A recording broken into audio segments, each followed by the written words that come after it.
ठीक है, चलिए आज का रिव्यू चालू करते हैं यूपी पुलिस का।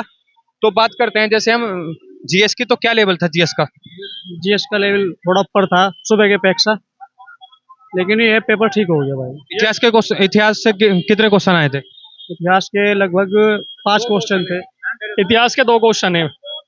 क्या लेवल था, यानी कि अगर देखें तो? लेवल बिल्कुल नॉर्मल था, नॉर्मल, ज्यादा कुछ नहीं। बेसिक बेसिक जानकारी भी थी और करंट अफेयर के 5-6 क्वेश्चन थे बस।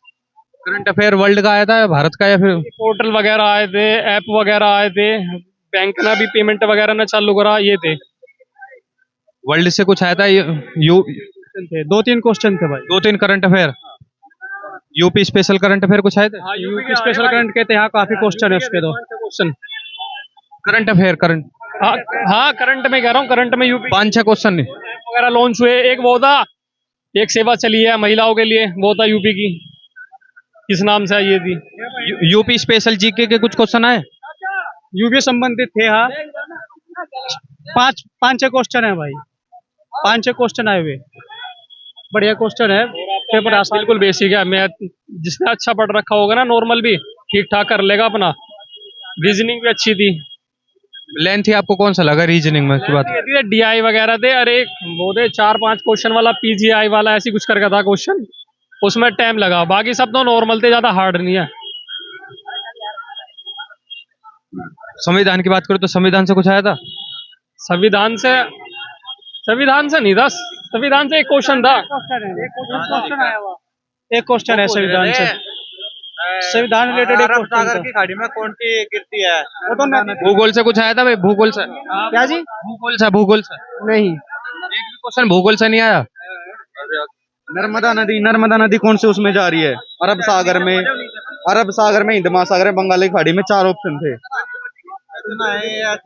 पंचवटी था। भारत और उनके पड़ोसी देश से? हाँ थे, 2 क्वेश्चन थे। उत्तर प्रदेश के किस राज्य का सीमा लगा हुआ है? महत्वपूर्ण दिन से, इम्पोर्टेंट डेज से? महत्वपूर्ण दिन कुछ नहीं था।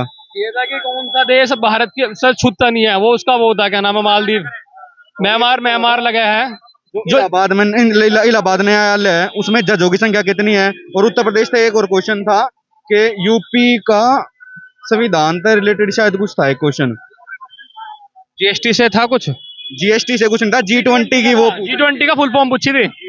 ये फुल फॉर्म क्या G20 की? अगर ओवरऑल लेवल देखा जाए तो जीएस का तो जीएस, अगर अदर कॉम्पिटेटिव एग्जाम्स की बात करेंगे ना, तो जीएस बहुत ही ज्यादा आसान है। मैथ कुछ भी नहीं है। रीजनिंग मान लो, उसमें स्टेटमेंट के क्वेश्चन बहुत ज्यादा आ रहे हैं, 10 से 12 क्वेश्चन स्टेटमेंट के। जो भी भाई पेपर देना आ रहा, पुलिस विभाग के पढ़ का क्वेश्चन, पुलिस विभाग से बढ़िया क्वेश्चन आ रहे। विभाग से कितने क्वेश्चन आए थे? पुलिस विभाग से आए थे भाई कम से कम 5-6 क्वेश्चन थे। स्टेटमेंट एग्जाम्पशन करना है बस। अगर कहाँ से पढ़ने चाहिए वो, अगर कोई कल पेपर देना है तो? एक वीडियो है आरजी विक्रमजीत, उसने स्टेटमेंट के करवाए हुए हैं क्वेश्चन, स्टेटमेंट और कंक्लूजन के। अगर वो कर ली तो स्टेटमेंट के कम से कम 20 क्वेश्चन है, जो 20 क्वेश्चन है स्टेटमेंट के? के इतने क्वेश्चन। अगर वो करके आ रहा है ना बंदा, शुरू में उन्हें अटेम्प्ट मत करियो। बस स्टेटमेंट वाला जो क्वेश्चन है ना, जिसने शुरू में अटेम्प्ट कर दिया ना, उसका पेपर रहेगा 101%। अगर पहले अदर जो सवाल है, अदर जो क्वेश्चन है वो करेगा, बाद में स्टेटमेंट वाला पाएगा, तो हो जाएगा पेपर। हिंदी का लेवल बात करें तो हिंदी का क्या लेवल था? व्याकरण जो अदर उसमें पहले पूछे जाते हैं ना यूपी में, तो वो टफ थी हिंदी। पर अब वाले जो एग्जाम्स में आ रही है ना, हिंदी बहुत ही ज्यादा इजी आ रही है। तो जो यूपी स्पेशल के पिछले पेपर हुए तो 18 का और 19 का, उनसे आसान है कुल मिलाकर? कुछ भी नहीं करना, नॉर्मल से जो ये सर्वनाम है, विशेषण है, वाच्य है, 3 टॉपिक से क्वेश्चन था। बहुत बढ़िया क्वेश्चन थे यार, ये थे। हिंदी के में अगर आपने कितने अटेम्प्ट किए? मैंने टोटल अटेम्प्ट मेरा 135 का था। हाँ, हिंदी। क्या लग सकता है कि कितने नंबर पे आप सेफ हो इसमें, जैसा कि आसान आ रहा पेपर? मैंने पहला एग्जाम दिया, यूपी का पहला एग्जाम दिया। मैं कुछ भी नहीं, मतलब मैं करता हूँ एसएससी की प्रिपरेशन, तो यूपी का पहला एग्जाम था भाई। देखो यूपी एसएससी के मुकाबले इतना, भाई जो एसएससी का बंदा है ना, वो फोड़ेगा यार इस एग्जाम को, मैं बता रहा हूँ। इजी था। अगर चारों सेक्शन में देखे तो कौन सा लेवल अब लगा कि भाई ये हार्ड है, ये वाला सेक्शन? रीजनिंग पुलिस वाले क्वेश्चन पूछ रहा है, बहुत ज्यादा नहीं, मतलब 6-6, 7-7 क्वेश्चन इतने कि पुलिस वाले, पुलिस के मतलब धारा होता है या फिर इस टाइप का क्वेश्चन नहीं। वो कह रहा है अगर आप पुलिस में होंगे तो क्या करोगे, बस उस चीज का ये डिसीजन मेकिंग थे कि अगर आप एज ए पुलिस ऑफिसर हो तो आप, अगर किसी कहीं पे धर्म के प्रति अगर विवाद हो रहा है, तो आप क्या करोगे। मतलब इस टाइप के, अगर आपका माइंड वहां पे ठीक काम कर गया ना, मैं कह रहा हूँ पहले मत अटेम्प्ट करना, बाद में अटेम्प्ट कर लेना उन क्वेश्चन को। अगर पहले करोगे तो फिर खत्म है पेपर, फिर नहीं कर टाइम लग रहा है उनमें पढ़ने में काफी, बस ये है, उनमें समय लगवा रहा दे है। रखे हैं, उन्हें नहीं कर पाओगे, फिर आप बाद में ही अटेम्प्ट करना ठीक रहेगा। रीजनिंग की स्ट्रेटेजी क्या रहे आने वाले बच्चों के लिए जो जिनका कल पेपर है सुबह? भाई रीजनिंग अगर मतलब पहले है ना, जो जो आ रहे हैं ना वो करते चले जाओ, चाहे रीजनिंग के हो, हिंदी के हो, चाहे मैथ के हो, कोई भी क्वेश्चन है ना। रीजनिंग में अगर आप पहले स्टेटमेंट को छोड़ के अदर क्वेश्चंस करोगे, एनालॉजी भी इतनी ज्यादा आसान मतलब ठीक ही आ रही है, ज्यादा टफ नहीं आ रही है एनालॉजी वगैरह, इन्हीं में बच्चा थोड़ा बहुत कंफ्यूज होता है। और कोडिंग डिकोडिंग से आ रहे हैं, ब्लड रिलेशन के 8 मतलब 5 से 6 क्वेश्चन है ब्लड रिलेशन के। बस अगर रीजनिंग को तो आप स्टेटमेंट के छोड़ देना, बाकी अटेम्प्ट करते चले जाना, टाइम बच जाएगा अगर रीजनिंग स्टेटमेंट के छोड़ दोगे। फिर उसके बाद जीएस नॉर्मल मैं बता रहा हूँ, स्टैटिक जीके थी, स्टैटिक और करंट दो करके आ जाना, और कुछ करने की जरूरत नहीं है। और जो उसमें हिंदी की बुक में दे रखा है लूसेंट में पीछे कि भाई कौन कौन सी किसकी रचनाएं हैं, खाली वो पढ़ लेना, इसके अलावा उसमें उस पढ़ने की जरूरत नहीं है। मैथ को तो अगर आपने थोड़ा बहुत भी कर रखा है ना, मतलब बेसिक भी मैथ बेसिक याद है, मतलब बेसिक पता है हर चैप्टर का। अगर बेसिक पता है ना मैथ का तो भी हो जाएगा भाई, बहुत सिंपल है मैथ, तो बहुत ज्यादा सिंपल आ रहा है मैथ का। इतना मैथ के बारे में तो अगर ना भी करोगे ना, अब खाली एक रीजनिंग की स्टेटमेंट वाली वीडियो देखो, मैथ में कुछ करने की जरूरत नहीं है। हिंदी में जो कर रखा है उससे गो थ्रू हो जाओ, और जीएस में भाई, जीएस में नदी वगैरह देख लेना, इससे ज्यादा तो कुछ नहीं है भाई, इससे ज्यादा कुछ नहीं। स्टेट देख लेना, मतलब आपको मैप आना चाहिए, मैप के चारों तरफ कौन कौन से राज्य हैं, उनसे लगते हुए सीमा वाला आ रहा है क्वेश्चन कि उत्तर प्रदेश की सीमा किस राज्य से नहीं लगती, बिहार तेलंगाना अदर अदर वो दे रखे हैं, स्टेट दे रखे हैं, इस तरह के। आपने कितने क्वेश्चन अटेम्प्ट किए? 135 मैं बता चुका हूँ। ठीक है। आपने? मैं 136 करे भाई।